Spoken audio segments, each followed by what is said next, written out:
حضرت انس رضی اللہ تعالیٰ عنہ لکھتے ہیں کہ جب شب قدر ہوتا ہے تو حضرت جبریل امی فرشتوں کے ساتھ زمین پر آتے ہیں، اور اتنے زمین پر آتے ہیں کہ زمین تنگ ہو جاتی، اور اگر اس دن اس رات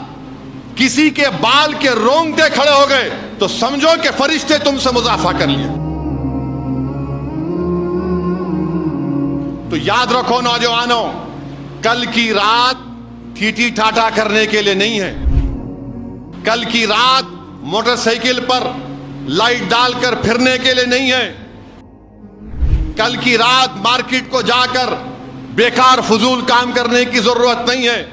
کل کی رات تم ہماری اور آپ کی ذمہ داری ہے کہ یہ مسجدوں کو آباد رکھیں۔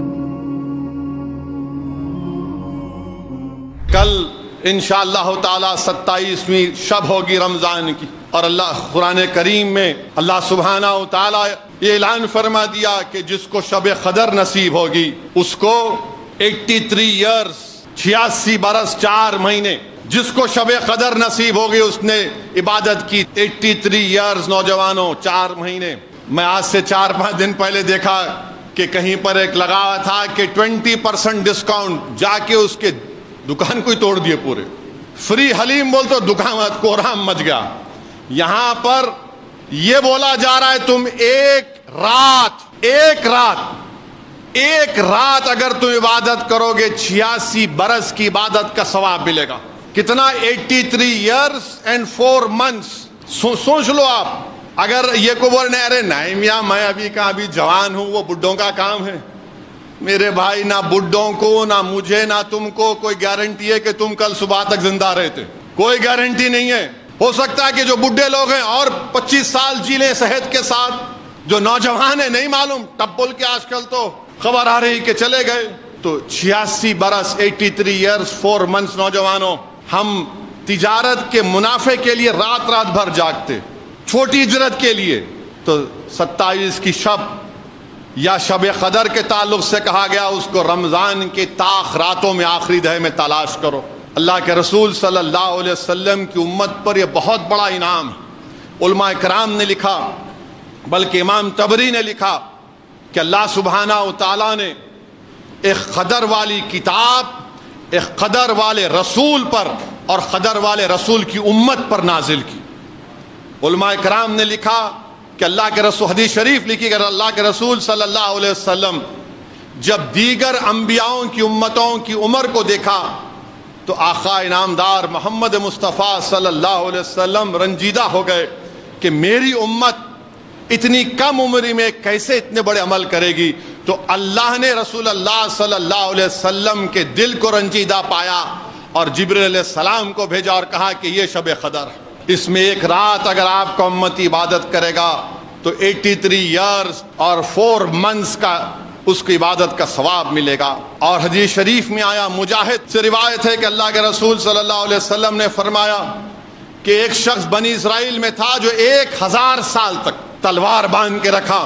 اور رسول اللہ صلی اللہ علیہ وسلم نے حدیث شریف بیان کیے تو اللہ نے حضرت جبریل کو بھیجا اور کہا کہ میں آپ کو شب قدر دے رہا ہوں آپ کی امت کو۔ حدیث شریف میں آیا کہ اللہ کے رسول صلی اللہ علیہ وسلم فرما رہے تھے کہ بنی اسرائیل میں ایسے 4 لوگ تھے، یوشع بن نون، حضرت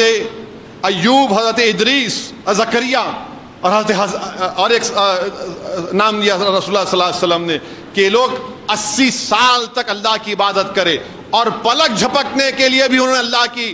اطاعت سے منہ نہیں موڑا۔ صحابہ پریشان ہو گئے کہ 80 سال اور ایک گناہ نہیں۔ اللہ سبحانہ و تعالیٰ نے حضرت جبریل امی کو بھیجا اور خوشخبری سنائی۔ اب علماء کرام نے یہ بھی لکھا، حضرت انس رضی اللہ تعالیٰ عنہ لکھتے ہیں کہ جب شب قدر ہوتا ہے تو حضرت جبریل امی فرشتوں کے ساتھ زمین پر آتے ہیں، اور اتنے زمین پر آتے ہیں کہ زمین تنگ ہو جاتی ہے، زمین تنگ ہو جاتی ہے، اور اگر اس دن اس رات کسی کے بال کے رونگٹے کھڑے ہو گئے تو سمجھو کہ فرشتے تم سے مضافہ کر لیے۔ اگر تمہارے رونگٹے کھڑے ہو گئے، اللہ تم کو اور ہم کو توفیق دے۔ پھر تفسیر روح البیان میں لکھا گیا کہ جب فرشتے آتے ہیں تو وہ سب سے ہاتھ ملائیں گے، کیا گناہگاروں سے بھی؟ نیک بندے تو اللہ کے نیک بندے، اہل دل تو اہل دل ہے، خطوب اور اوتاد تو الگ معاملہ ہے ان کا، ولی اللہ ان کا الگ معاملہ ہے، ہم جیسے گناہگار کا کیا؟ تو تفسیر روح البیان میں لکھا گیا کہ جب فرشتے ہمارے اعمال ناموں کی کتاب کو دیکھتے ہیں، ہماری عبادتوں کو دیکھتے ہیں، جب گناہوں پر آتے تو اللہ پردہ ڈال دیتا، تو فرشتے پکار کر کہتے کہ سبحان ہے وہ ذات جس نے ہم اپنے بندوں کے گناہوں کو چھپا دیا۔ تو میرے عزیز دوستوں اور بزرگوں، شب قدر آنے والی ہے، طاق راتوں میں تلاش کرنے کا حکم دیا گیا، اور اس کی علماء کرام نے بتایا،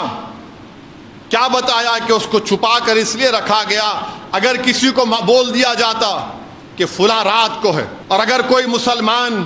اس دن گناہ کر دیتا تو اللہ کے عذاب کا مستحق ہو جاتا۔ دوسری چیز علماء کرام نے بتائی کہ اللہ سبحانہ و تعالیٰ کا جو نام ہے، اس میں اعظم ہے، وہ چھپا ہوا ہے۔ آج جمعہ ہے، وہ جمعہ کی کون سی شب ہے جو دعا قبول ہوتی کسی کو نہیں معلوم، تلاش کرنا، جمعہ کا دن ہے، ذکر کرنا ہے۔ اور تیسرا یہ بتایا گیا کہ بخاری کی حدیث ہے، اللہ کے ایک صحابی رسول سے روایت ہے کہ اللہ کے رسول صلی اللہ علیہ وسلم نے فرمایا کہ اللہ نے رسول اللہ صلی اللہ علیہ وسلم کو یہ فرمایا، بولا کہ آپ جا کر اس رات کا تعین بتا دو، اس دن اس رات ہے۔ جب رسول اللہ صلی اللہ علیہ وسلم اپنے گھر سے نکلے تو آپ نے دیکھا کہ دو مسلمان جھگڑا کر رہے تھے۔ اللہ نے کہا آپ کا اعلان نہیں ہوگا، یہ رات کب ہے نہیں بتایا جائے گا۔ تو یاد رکھو مسلمانوں، ہم آپسی جھگڑوں سے اللہ کی بہت سی نعمتوں سے محروم ہو رہے ہیں، اور حد تو یہ ہو گئی کہ اب گھر میں جھگڑے، بھائی میں جھگڑے، بہن میں جھگڑے، میاں بیوی میں جھگڑے، جائیداد کا، سب سے گندی چیز جائیداد کا جھگڑا، مسجدوں میں جھگڑا، مسلک میں جھگڑا۔ اب تو رمضان کے مہینے میں کہیں بہادر پورہ میں پڑا کہ قتل بھی کر دیے۔ یاد رکھو، دنیا میں اگر ہم پستی میں ہیں تو ہم ایک دوسرے کا گرمان پکڑے اس کی وجہ سے، اور رسول اللہ صلی اللہ علیہ وسلم نے فرمایا کہ دنیا برائی کی جڑ ہے، اور یہی دنیا تم کو قتل کرواتی ہے، یہی دنیا تم کو در در کا بھکاری بناتی ہے، یہی دنیا تم کو ناکام کرتی ہے۔ اور اس دنیا سے نکلنا ہے، اس دنیا کی زنجیروں سے نکلنا ہے تو کیا کرنا پڑے گا؟ دنیا کی غلامی سے نکلنا ہے تو رسول اللہ صلی اللہ علیہ وسلم کی غلامی کو قبول کرنا پڑے گا۔ جو رسول اللہ صلی اللہ علیہ وسلم کے غلاموں کی غلامی کو قبول کر لے گا، اس سے یہ تمام چیزیں اس کو سمجھ میں آ جائے گی۔ تو اسی لیے، اور پھر جو لوگ کہتے ہیں کہ نہیں رسول اللہ صلی اللہ علیہ وسلم کو نہیں معلوم تھا شب قدر کب ہونے والی ہے، یہ درست نہیں ہے۔ شرح بخاری کے علامہ عین الدین لکھتے ہیں کہ اللہ کے رسول صلی اللہ علیہ وسلم کو معلوم تھا، اور اسی لیے ابو داؤد شریف کی حدیث ہے، حضرت عبداللہ انیس رضی اللہ تعالیٰ عنہ روایت کرتے ہیں کہ وہ مدینے میں دیہات میں رہتے تھے۔ وہ اللہ کے رسول صلی اللہ علیہ وسلم سے جا کر عرض کیا، رسول اللہ صلی اللہ علیہ وسلم، میں ویرانے میں رہتا ہوں، نماز 5 وقت کی پڑھ لیتا ہوں، رمضان ہے، مسجد نبوی کب آؤں میں؟ اللہ کے رسول صلی اللہ علیہ وسلم نے فرمایا کہ 27 کی شب کو تم مسجد نبوی میں آ جاؤ۔ حضرت عبداللہ انیس، ابو داؤد کی حدیث ہے، وہ 27 کی رات مانے 26 کے دن عصر کی نماز سے مسجد نبوی میں آ جاتے، اور فجر کی نماز یعنی 27 اور روزہ شروع ہو جاتا،